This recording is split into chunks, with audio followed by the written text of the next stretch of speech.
ชุดไทยนั้นคือชุดประจำชาติที่มีเอกลักษณ์เฉพาะตัวไม่เหมือนกับชาติอื่นๆด้วยการออกแบบและการตัดเย็บที่ประณีตบวกกับการสร้างสรรค์ลวดลายบนผืนผ้าที่เกิดจากงานฝีมือของช่างไทยที่มีความโดดเด่น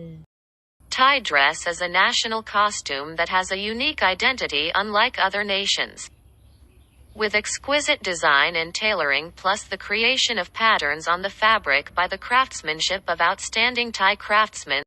นั่นจึงทำให้ชุดไทยดูแตกต่างและถือได้ว่าเป็นงานศิลปะหนึ่งเดียวในโลกที่หาใครมาเทียบเท่าได้ยากทุกวันนี้ชุดไทยอาจไม่ได้รู้จักกันอย่างแพร่หลายมากนักเนื่องมาจากยุคสมัยที่เปลี่ยนแปลงไปอย่างรวดเร็ว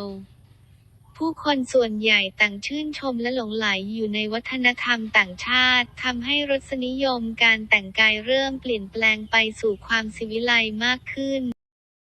That makes Thai costumes look different and can be considered as the only works of art in the world that are hard to find and compare.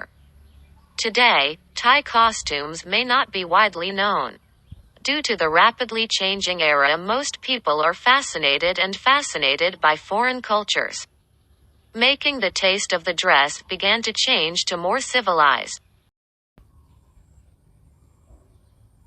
สบายเป็นผ้าที่มีความกว้างและบางใช้สำหรับผ้าจากไหล่ซ้ายเฉียงลงทางขวาเพื่อปกปิดส่วนบนของร่างกายมักจะนิยมใช้ในหมู่ผู้หญิงไทยและยังมีให้พบเห็นในผู้หญิงลาวและกัมพูชา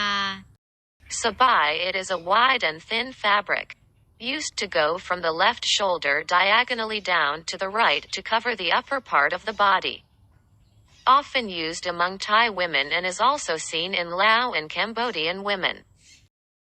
สิ้นเป็นผ้านุ่งของผู้หญิงมีลักษณะที่แตกต่างกันไปตามท้องถิ่นทั้งขนาดการนุ่งและลวดลายบนผืนผ้าโดยมีการสวมใส่ในประเทศลาวและประเทศไทยโดยเฉพาะทางภาคเหนือและภาคอีสานของไทย A sarong is a woman's garment. There are characteristics that vary according to the locality,size, dress and pattern on the fabric, which are worn in Laos and Thailand. Especially in the northern and northeastern regions of Thailand. ผ้านุ่งเป็นเครื่องแต่งกายของเพศหญิงมีลักษณะคล้ายกระโปรงยาวใช้ปกปิดส่วนล่างของร่างกายใช้ทั้งหญิงไทยและหญิงในประเทศเพื่อนบ้านในประเทศกัมพูชาจะเรียกผ้านุ่งว่าซัมปอ Panning it's a female costume.Looks like a long skirt used to cover the lower part of the body. Use both Thai women and women in neighboring countries.